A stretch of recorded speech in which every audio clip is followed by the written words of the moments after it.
from Hulk Hogan's public fallout with Brooke, to Vince McMahon sidelining Shane, to the Von Erich family's devastating legacy, these legends dominated the ring but failed at home. The same fame, power, and obsession that built their in-ring empires ultimately shattered their families. Here are 10 WWE legends whose children grew up hurt, distant, and resentful. Hulk Hogan and Brooke Hogan.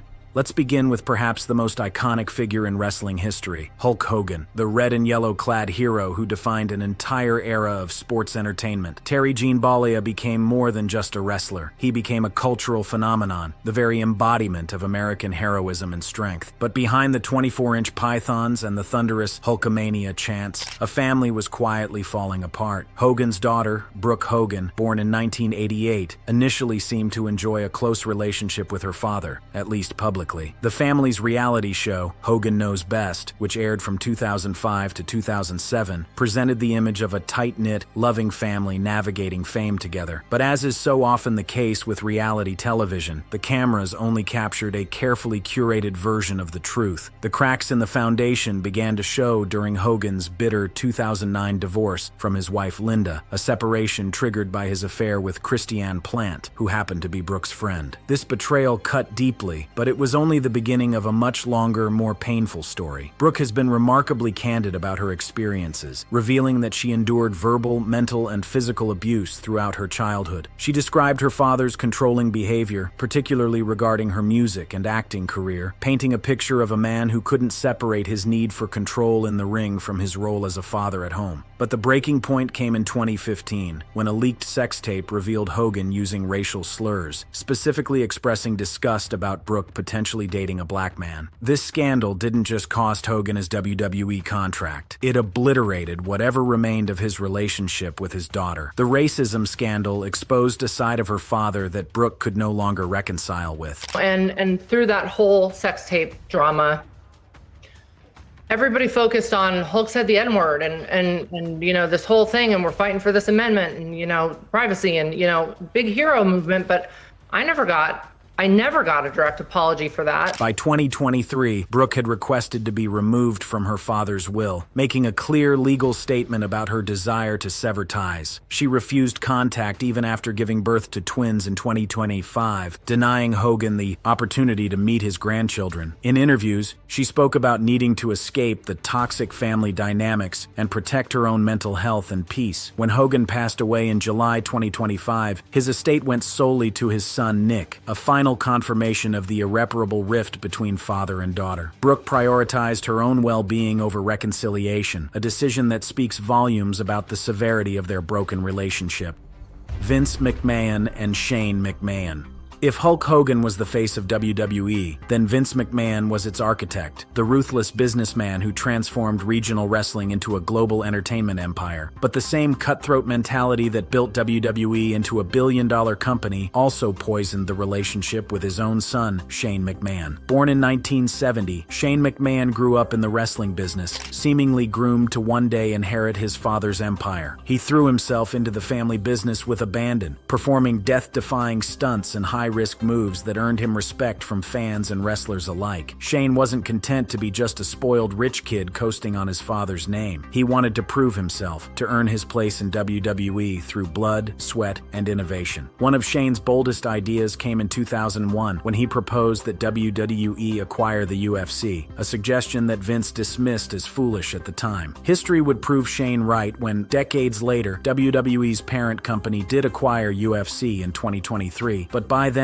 the damage to their relationship had long been done. The core issue between Vince and Shane was one that plagues many family businesses: favoritism. Vince clearly preferred his daughter Stephanie and his son-in-law Triple H, giving them positions of real power and authority while treating Shane more like an employee than an heir. This favoritism manifested in repeated dismissals and professional humiliations, including firings after the 2022 Royal Rumble and WrestleMania 39. Perhaps the most symbolically disturbing moment in their relationship came during a 2003 incident where Vince handed Shane a knife during a heated argument, a gesture that perfectly captured the volatile, potentially dangerous nature of their dynamic. This wasn't just a father disappointed in his son. This was a businessman viewing his own child as a rival, a threat to be managed rather than a family member to be loved. Vince, who is eating something, took his knife and handed it to Shane.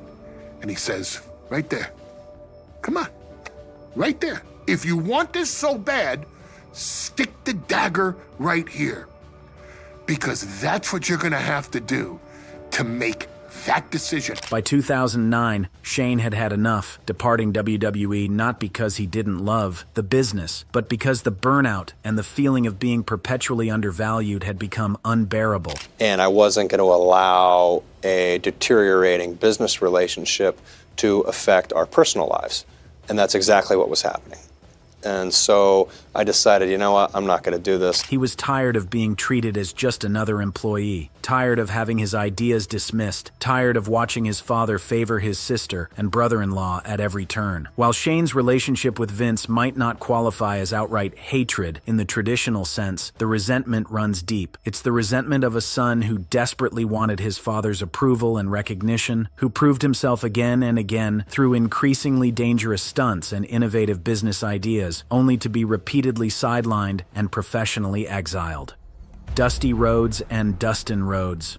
Virgil Runnels Jr., better known to the world as the American Dream Dusty Rhodes, was wrestling's everyman hero, a champion of the working class who connected with audiences through his charisma and relatability. But while Dusty was busy being America's dream, he was failing to be present for his own son's reality. Dustin Rhodes, born in 1969 and later known as the bizarre gold-painted character Goldust, spent his childhood watching his father disappear for 250-plus days annually, touring the territories and building his legend. For young Dustin, having a famous father meant having an absent father, growing up in the shadow of a man he barely knew but was constantly compared to. The relationship reached its breaking point in 1993 when Dusty disapproved of Dustin's marriage to Terry Runnels. Rather than offering paternal support or keeping his concerns private, Dusty actively worked against the relationship, spreading rumors and canceling family plans. This betrayal led to a devastating period of estrangement that lasted between 5 to 7 years, a time when father and son had no contact whatsoever. The pain of his father's absence manifested in Dustin's own struggles with addiction, creating a tragic cycle where the son's demons mirrored the emotional neglect he experienced in childhood. It's a pattern we see repeatedly in wrestling families, the sins of the fathers being visited upon the sons, not through genetics but through emotional abandonment. Fortunately, this story has a more hopeful ending than many on this list. In the mid-2000s, Dusty and Dustin reconciled, with the elder Rhodes playing a crucial role in helping Dustin overcome his addictions and rebuild his life. Kind of to the side, and he starts walking. He walks out of the door, and it's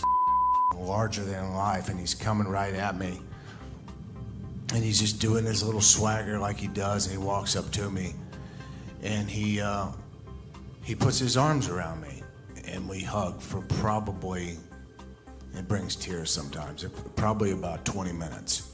It was very, and he was just, I'm sorry, this, that, I'm sorry too. And I swear to God, he hugged me for like 20 minutes. They even appeared together in WWE, creating new memories that helped heal some of the old wounds. Dustin has spoken movingly about this reconciliation in various interviews, acknowledging the hurt while also expressing gratitude for the chance to mend their relationship before it was too late. When Dusty passed away in 2015, father and son had found peace with each other, a grace that not everyone on this list was fortunate enough to experience. Bruno Sammartino and David Sammartino. Born in 1960, David Sammartino grew up under the enormous shadow of his father's legacy. Bruno, perhaps understanding too well the physical and moral costs of the wrestling business, actively discouraged his son from entering the profession. He pushed David toward a more stable, conventional life, hoping to spare him from the sacrifices he himself had made. But as is so often the case with children of famous parents, David felt compelled to follow in his father's footsteps, joining the WWF in 1984. What should have been a proud moment, a son following his father into the family business, instead became a source of ongoing tension and disappointment. The conflict between father and son came to a head over the issue of steroid use. Bruno had always been vocally opposed to performance-enhancing drugs, viewing them as a violation of the sport's integrity and a dangerous shortcut. When David began using steroids, it violated everything Bruno stood for, creating a fundamental clash of values that neither man was willing to compromise on. The situation situation deteriorated further in 1987 when David was fired from WWF after assaulting a fan. Rather than viewing this as a moment when his son needed support, Bruno saw it as confirmation of his worst fears, that David didn't have what it took to succeed in wrestling with integrity. Bruno publicly labeled David a disappointment, claiming he lacked the charisma necessary for stardom. These weren't private criticisms shared in the safety of family. These were public statements that humiliated David and made clear just how far short he had fallen in his father's eyes. In a gesture that might have been intended as solidarity but likely felt like another judgment, Bruno quit WWF in the wake of David's firing, but this didn't mend their broken relationship. The damage was done, and the two men never truly reconciled before Bruno's death in 2018. David has spoken in interviews about the impossible pressure of trying to live up to his father's legacy, of being constantly measured against one of wrestling's greatest champions and always coming up short. In his father's eyes, David could never be good enough, could never match the standard that Bruno had set, not just in wrestling ability, but in moral character. Jerry Lawler and Brian Christopher. Jerry the King. Lawler became one of wrestling's most recognizable voices, sitting at the commentary table for decades and entertaining millions with his quick wit and colorful observations. But while Lawler was busy being the king to wrestling fans worldwide, he was failing to be a father to his son, Brian Christopher. Brian, born in 1972 as the result of an affair, grew up in the complicated position of being Jerry Lawler's son, but never truly having his father's presence or acknowledgement. Lawler's schedule kept him on the road for 200+ days every year, leaving Brian to grow up feeling rejected and abandoned by a father who was constantly absent from his life. What made Brian's situation even more painful was how this abandonment played out in the public eye. In what can only be described as a cruel irony, WWE storylines had Lawler denying Brian's paternity on television, turning his son's very real pain into entertainment for the masses. Imagine being a child watching your father publicly pretend you don't exist, having your deepest hurt transformed into a punchline for a wrestling angle. Brian eventually followed his father into wrestling, performing as Grandmaster Sexay as part of the tag team Too Cool in the late 1990s and early 2000s. For a brief moment, he found his own success, his own identity separate from being Jerry Lawler's son. But the underlying issues with his father, the years of absence, the feeling of rejection, the emotional wounds that had never healed, remained unresolved. Those who knew Brian have spoken about how deeply the estrangement from his father affected him throughout his life. The constant travel that came with being a wrestling star might be an explanation for absence, but it doesn't erase the pain felt by the children left behind, wondering why their father's career always seemed more important than they were. Tragically, Brian Christopher died by suicide in 2018 while in jail, ending his life at age 46 without ever fully resolving his relationship with his father. The circumstances of his death, alone, incarcerated, struggling with demons that may have been rooted in childhood trauma, underscore the devastating long-term impact of parental rejection and emotional neglect. Jerry Lawler has since spoken about his regrets regarding his relationship with Brian, but such reflections come too late to heal wounds or rebuild bridges. Brian's story serves as perhaps the darkest example on this list of how the wrestling industry's demands can contribute to family tragedies that extend far beyond the ring. Rocky Johnson and his children.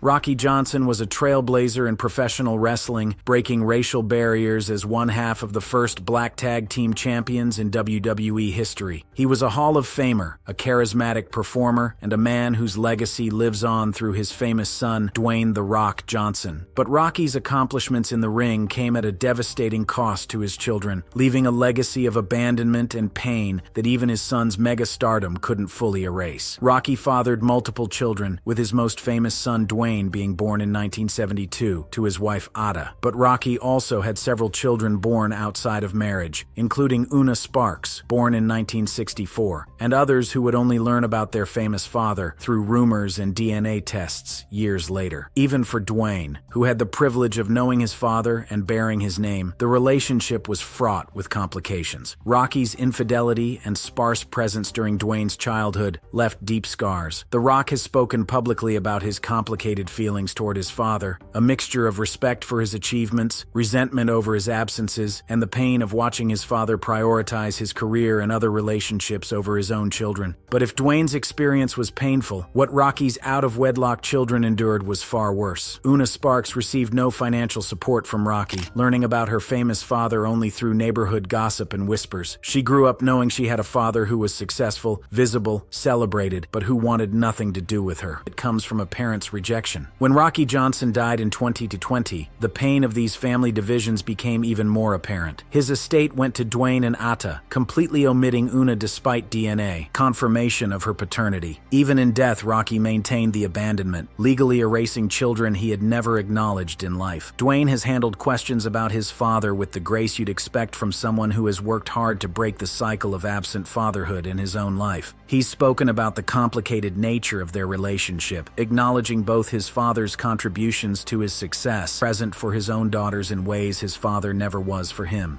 Rikishi and Jimmy Uso. Solofa Fatu Jr., known to wrestling fans as Rikishi, came from wrestling royalty as part of the legendary Anoa'i family, a Samoan dynasty that has produced some of the biggest names in professional wrestling history. Family, tradition, and heritage are everything in the Anoa'i clan, which made the rift between Rikishi and his son Jimmy Uso all the more painful. Jimmy Uso, born in 1985, grew up immersed in wrestling culture and Samoan tradition. He and his twin brother Jay would go on to become one of WWE's most successful tag teams, carrying on the family legacy with pride. But Jimmy's personal life choices created a significant conflict with his father, known to wrestling fans as Naomi, who is not of Samoan heritage. In a family where cultural heritage and bloodlines are deeply valued, this choice was seen by Rikishi as a betrayal of tradition, a breaking of unwritten rules about preserving Samoan culture within the family. The conflict came to a head when Rikishi refused to attend Jimmy and Trinity's wedding, a devastating rejection that played out in front of cameras on the reality show Total Divas. The show captured the couple's pain as they prepared for their wedding day, knowing that Jimmy's father, a man who should have been there to celebrate this milestone, had chosen to stay away as a statement of disapproval. We got an important event coming up next week. Yeah, Dad, we're getting married next week and want to know if you can make it. The footage from Total Divas reveals the hurt in both Jimmy and Trinity's faces as they grappled with this rejection. For Trinity, it meant entering a family knowing you weren't fully accepted. For Jimmy, it meant choosing between the woman he loved and his father's approval, a choice no child should have to make. This period of no contact between father and son created tension not just between them, but rippled through the entire extended Anoa'i family. In a clan where family unity is paramount, this division represented a serious breach. Fortunately, unlike some stories on this list, this one has a happier ending. Over time, the tension between Rikishi and Jimmy resolved, with family ties being gradually repaired. Rikishi eventually came to accept his son's marriage, and Jimmy has thrived both personally and professionally, becoming a multiple-time tag team champion while maintaining his marriage to Trinity. Fritz von Erich and his sons. The Von Erich family story is arguably the most tragic in all of professional wrestling, a saga so devastating that it has been called the Curse of the Von Erichs. At the center of this tragedy stands Jack Adkisson, who wrestled as Fritz von Erich, a man whose iron-fisted control and impossible expectations contributed to a cascade of family tragedies that shocked the wrestling world. Fritz built world-class championship wrestling into a regional powerhouse in Texas during the 1980s, and his sons, Kevin, David, Kerry, Mike, and Chris, were positioned as the promotion's stars. On the surface, it seemed like a wrestling dynasty in the making, a family business where fathers and sons could build something great together. But behind the scenes, Fritz ruled with tyrannical control, treating his sons less like children to be nurtured and more like employees to be managed, or assets to be exploited. He created an environment where his love and approval were contingent on wrestling success, where showing emotion was viewed as weakness, and where mental health struggles were to be suppressed rather than addressed. Perhaps most devastatingly, Fritz banned his sons from seeking therapy or psychological help, viewing such needs as signs of weakness, incompatible with the Von Erich image. This decision would have catastrophic consequences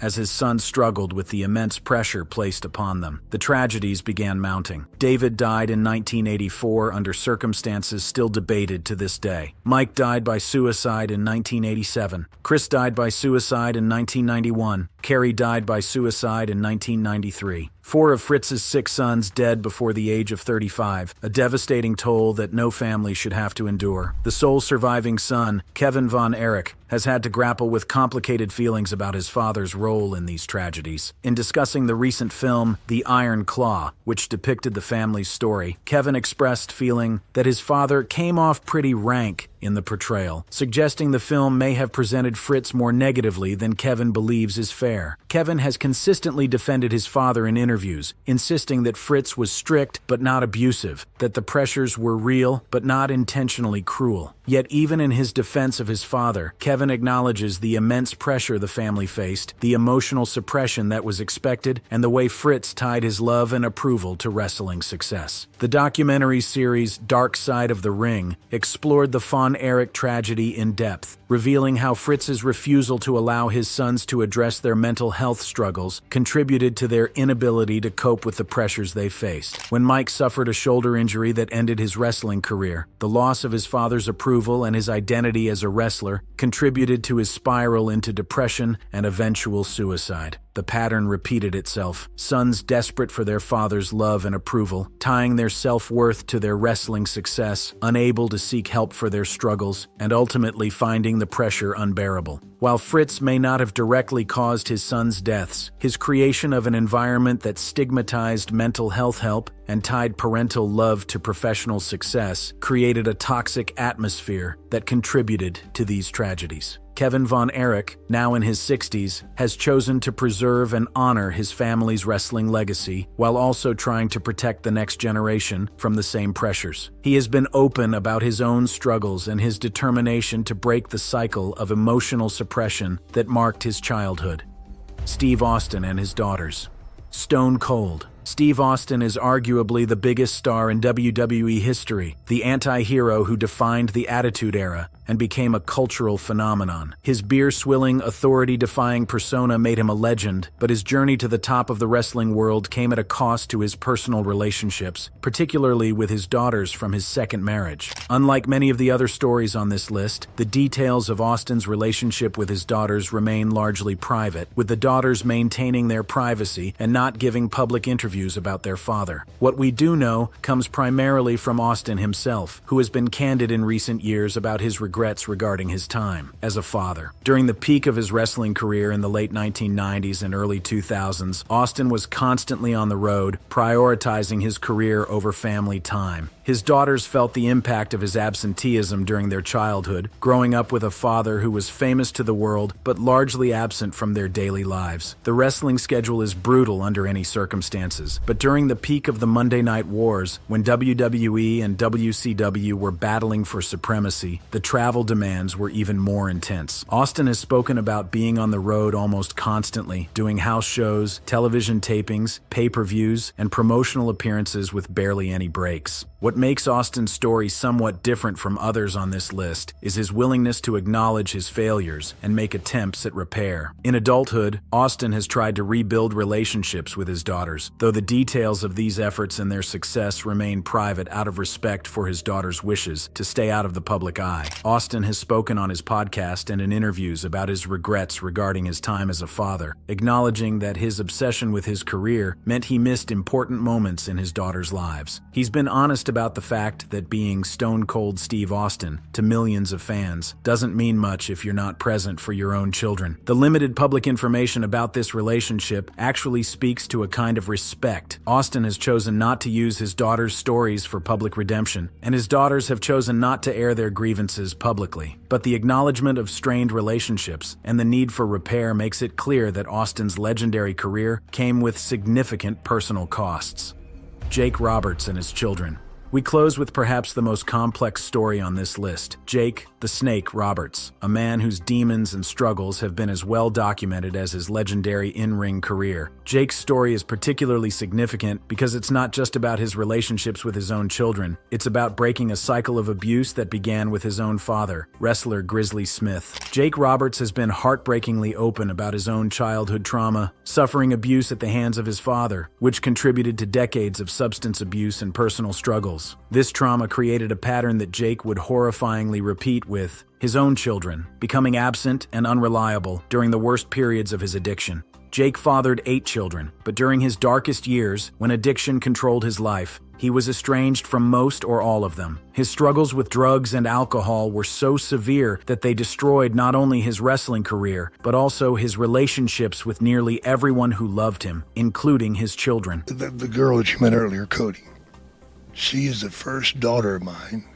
that I held in my lap. She was 22. 22. Before I would ever pick up one of my daughters and set them in my lap. Because I was afraid I'd turn into my father. I never wanted that. I never wanted to be someone that abused a child, because I'd been abused and I knew what that shit was like, and I knew what it did to my fucking head. Getting right and getting sober, learning to talk about it, helps a lot.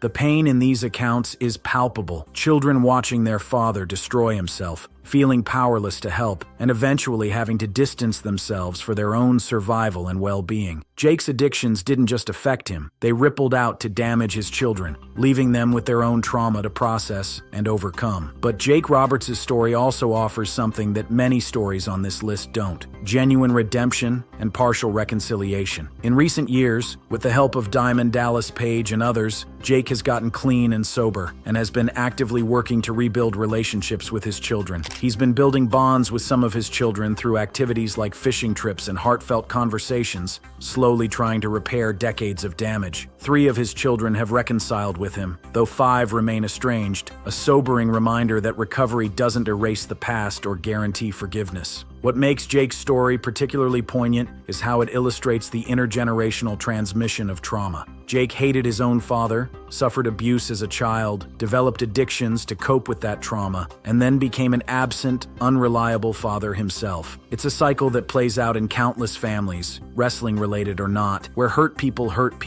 and trauma gets passed down through generations. But Jake's recent efforts at sobriety and reconciliation also show that cycles can be broken, that it's never too late to try to make amends, and that even relationships damaged by decades of absence and addiction can sometimes be repaired. Not all of his children have forgiven him, and that's their right. They don't owe him forgiveness just because he's finally gotten sober. But the fact that some have been willing to rebuild speaks to the possibility of healing. That wraps up this video. For more interesting videos like this, check out the cards on your screen.